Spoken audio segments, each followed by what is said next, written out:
শবে কদরের নামাজের নিয়ম কি, কত রাকাত পড়তে হবে একটু জানাবেন। শবে কদরের নামাজের নিয়ম কি, একটু আগে আমরা বলেছি যে শবে কদরের নামাজের আলাদা কোনো নিয়ম নাই। অন্য যে কোনো সময় যে আমরা নফল নামাজ পড়ি ঠিক একই পদ্ধতিতে আমরা শবে কদরে পড়বো, লাইলাতুল কদরেও পড়বো। আমরা বিশেষ করে অনেকে মনে করি লাইলাতুল কদরের প্রথম রাকাতে অমুক সূরা এতবার পড়তে হয়, সূরা ফাতিহার পর দ্বিতীয় রাকাতে তমুক সূরা ততবার পড়তে হয়। এগুলো সবগুলো মানুষের নিজেদের বানানো। কোরআন বা হাদিস এরকম কোনো ফরম্যাট শবে কদরের জন্য আলাদা ঠিক করে দেয় নাই। ওইটাকে আমরা আবশ্যক বানালে বরং সেটা বেদাত হতে হবে, বেদাত হতে পারে। আমরা দুই রাকাত করে যত লম্বা সময় পারি যে কোনো সূরা দিয়ে পারি আমরা বেশি বেশি করে নামাজ পড়বো শবে কদর ইনশাআল্লাহ তাআলা। শবে কদরের কোনো আমল আছে কিনা? শবে কদরের আমল আছে ভাই। শবে কদরের সব ধরনের ইবাদতই করার চেষ্টা করতে হবে সাধ্য অনুযায়ী, যেগুলো করা সম্ভব হয়। বিশেষ করে কোরআন তেলাওয়াত করা, দুই রাকাত করে লম্বা কেরাত, লম্বা রুকু সিজদা দিয়ে যতটুকু পারেন নফল নামাজ পড়বেন। বিশেষ পদ্ধতির নামাজ, শবে কদরের নামাজ এত রাকাত, অমুক সূরা এতবার, প্রথম রাকাতে দ্বিতীয় রাকাতে ততবার, এগুলো মন গড়া, এগুলোর কোনো ভিত্তি কোরআন হাদিসে নাই। তবে দুই রাকাত করে যত লম্বা রুকু দিয়ে সিজদা দিয়ে অনেক সময় নিয়ে দুই রাকাত নামাজ 5-7-10 মিনিট ধরে যত বেশি সময় ধরে পারেন লম্বা কেরাত রুকুতে নামাজ পড়বেন। এক, তেলাওয়াত বেশি বেশি করবেন, যত সুন্দর করে সম্ভব তেলাওয়াত শুনবেন, শোনাশুনি করবেন, কোরআনকে সময় দিবেন, কোরআন স্টাডি করবেন এই রাতে। আর বিশেষ করে একটা দোয়া আম্মাজান আয়েশাকে রাদিয়াল্লাহু তাআলা আনহাকে নবী করিম সাল্লাল্লাহু আলাইহি ওয়াসাল্লাম শিক্ষা দিয়েছেন, আল্লাহুম্মা ইন্নাকা আফুউন তুহিব্বুল আফওয়া ফাআফু আন্নী। আল্লাহ আপনি ক্ষমাশীল, ক্ষমাকে ভালোবাসেন, আপনি আমাকে ক্ষমা করুন। আর আল্লাহর কাছে দোয়া, ইস্তেগফার, রোনাজারি, চোখের পানি ফেলা, গুনাহ মাফ চাওয়া, এগুলো করতে থাকবেন। দান সাদেকা করার সুযোগ থাকলে সেটাও করবেন। অর্থাৎ যে কোনো সাধারণ আমলই করবেন। হাদিসে বিশেষ করে এই দোয়াটার কথা বলা আছে, এটা আমরা লাইলাতুল কদরে পড়ব। শবে কদরের নামাজের নিয়ম, নিয়ত ও কোন সূরা দিয়ে পড়তে হয় একটু জানাবেন। শবে কদরের নামাজের আলাদা কোনো নিয়ম নেই যে দুই রাকাত করে অমুক সূরা এতবার পড়তে হবে অমুক রাকাতে, এরকম কোনো কথা নেই। লাইলাতুল কদর বা শবে কদর হিসেবে রমজানের শেষ দশকের সবগুলো রাতে না পারলে বিজোড় রাতগুলোতে 21, 23, 25, 27, 29 এই রাতগুলোতে বিশেষভাবে ইবাদত বন্দেগী বেশি বেশি করবেন। দুই রাকাত করে যত পারেন নামাজ পড়বেন, আস্তে আস্তে পড়বেন, ধীরে ধীরে পড়বেন, লম্বা লম্বা কেরাত সিজদা খুব ভালোভাবে করার চেষ্টা করবেন। যে কোনো সূরা দিয়ে পড়তে পারেন। সূরা যদি এক রাকাতে কয়েকটা পড়েন বা একই সূরা বারবার পড়েন সেটাও করতে পারেন, কিন্তু নির্দিষ্ট কোনো সূরা পড়তে হবে নির্দিষ্ট কোনো নিয়ম নেই। রমজানের শেষ দশকের প্রত্যেকটা রাতে কিন্তু শবে কদর হতে পারে। বিশেষ করে বেজোড় রাতে 21, 23, 25, 27, 29 এই রাতগুলোতে লাইলাতুল কদর হওয়ার সম্ভাবনা অনেক জোরালো। সৌদি আরবের মানুষ তাদের বেজোড় রাতে তালাশ করবে, আমরা আমাদের বেজোড় রাতে তালাশ করব ইনশাআল্লাহ। নবীজি সাল্লাল্লাহু আলাইহি ওয়াসাল্লাম বলেছেন যে তাহাররাউ লাইলাতুল কদর ফিল বিত্রি মিনাল আশরিল আওয়াখির মিন রমাদান। রমজানের শেষ দশকের বেজোড় রাতগুলোতে তোমরা শবে কদর হতে পারে সে আশা বেশি বেশি করে ইবাদত বন্দেগী করো। লাইলাতুল কদরের ইবাদতকে আল্লাহ বলেছেন লাইলাতুল কদরে খায়রুম মিন আলফি শাহর, 1000 মাস, 1000 মাস ইবাদত করলে যে সওয়াব পাওয়া যাবে লাইলাতুল কদরের এক রাতের ইবাদতের সওয়াব তার চাইতে বেশি হবে। সেই রাত কোনটা আল্লাহ নির্দিষ্ট করেন নাই, এজন্য শেষ দশকের প্রত্যেকটা রাতেই ইবাদত করার চেষ্টা করা, স্পেশালি বেজোড় রাতগুলোতে। লাইলাতুল কদরের আশায় বিশেষ দোয়া পড়া, সেটা কি? আল্লাহুম্মা ইন্নাকা আফুউন তুহিব্বুল আফওয়া ফাআফু আন্নী। আল্লাহ আপনি ক্ষমাশীল, আপনি ক্ষমাকে ভালোবাসেন, অতএব আমাদেরকে ক্ষমা করে দিন। এটা রমজানের শেষ দশকের প্রত্যেক রাতে পড়বেন। যে রাতটা একটু শান্ত শিষ্ট, একটু শীতল, একটু বৃষ্টিভাব, একটু লাইলাতুল কদরের আবহ বোঝা যায়, সেই রাতকে লাইলাতুল কদর আশা করে প্রত্যাশা করে বেশি বেশি দোয়া পড়বেন, আল্লাহুম্মা ইন্নাকা আফুউন তুহিব্বুল আফওয়া ফাআফু আন্নী। শেষ দশকে ইবাদতের মাত্রা বাড়িয়ে দেওয়া, আমরা উল্টাটা করি। আমাদের দেশে রমজানের প্রথম দশকে মসজিদ ফুল হয়ে, বারান্দা ফুল হয়ে, রাস্তায়ও মুসল্লি দাঁড়ায়। আর 10 রমজান চলে গেলে 20 রমজান পর্যন্ত বাহিরের মুসল্লি কমতে কমতে বারান্দার মুসল্লি কমে ভিতরে চলে আসে। আর শেষ 10 দিনে আসলে, ঈদের দিনগুলো যখন কাছে আসে, তখন 5 ওয়াক্ত নামাজের ওই নিয়মিত মুসল্লি ছাড়া বাকিগুলো সব উধাও হয়ে যায়। নবী সাল্লাল্লাহু আলাইহি ওয়াসাল্লাম কি করতেন? তার উল্টাটা। আমাদের আয়েশা বলেছেন, কানা ইয়াজিতাহিদু ফীহি মা লা ইয়াজিতাহিদু ফী গায়রি। আমাদের নবীজি সাল্লাল্লাহু আলাইহি ওয়াসাল্লাম রমজানের শেষ দশকে ইবাদতের জন্য যত কষ্ট করতেন, যত সাধনা করতেন, অন্য কোন সময় ইবাদতের জন্য এত সাধনা করতেন না। অথচ আমরা দেখা যায় শেষ দশক অবহেলা কাটাই। এই জন্য ভাইরা, শেষ দশকে ইবাদতের পরিমাণ আরো বাড়িয়ে দিতে হবে, আমলের পরিমাণ বাড়িয়ে দিতে হবে। এটাই আল্লাহ তাআলার নির্দেশনা, সেটাই রমজানের শেষ দশকের আমল।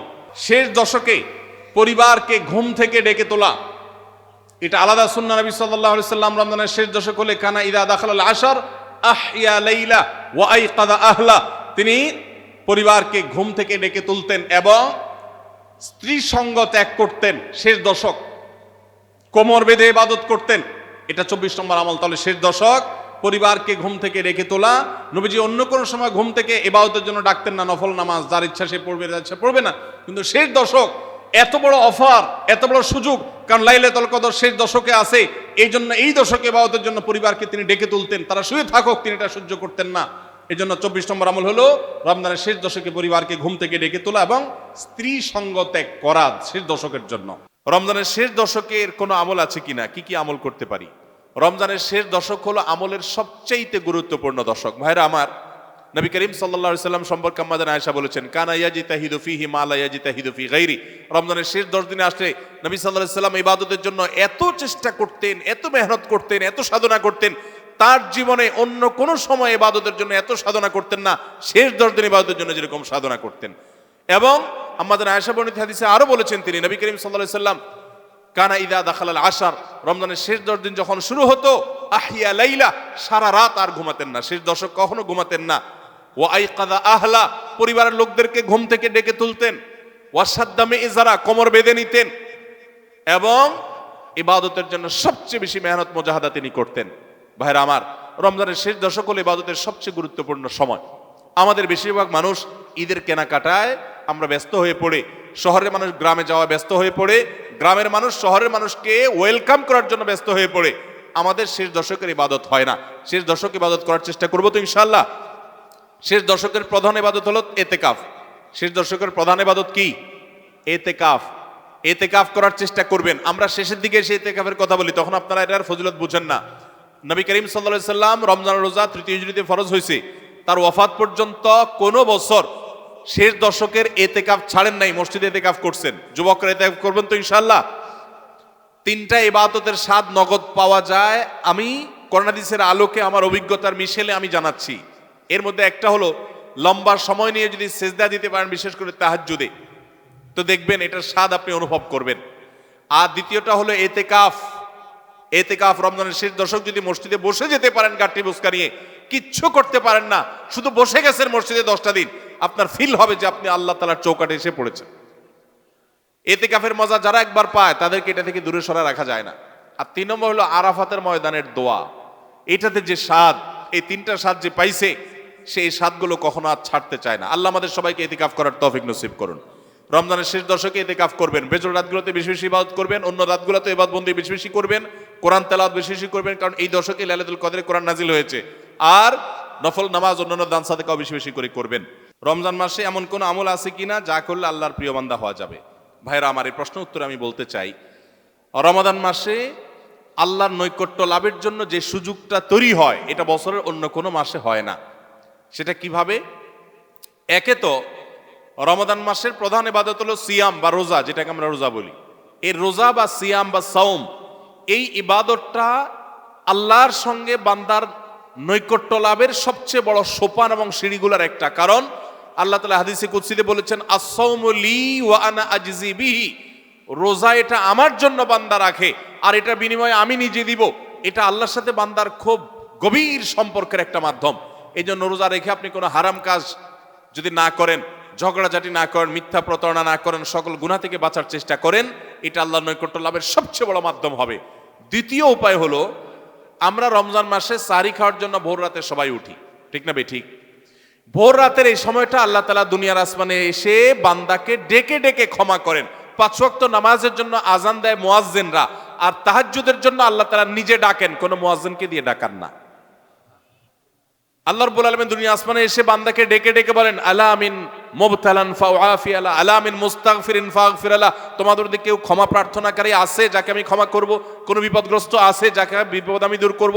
আল্লাহ ডেকে ডেকে এগুলো দেন, আল্লাহ নিজে ডাকেন তাহাজ্জুদের জন্য। সেটা আমরা 12 মাস পড়ার সুযোগ পাই না, কিন্তু রমজান মাসে পাই।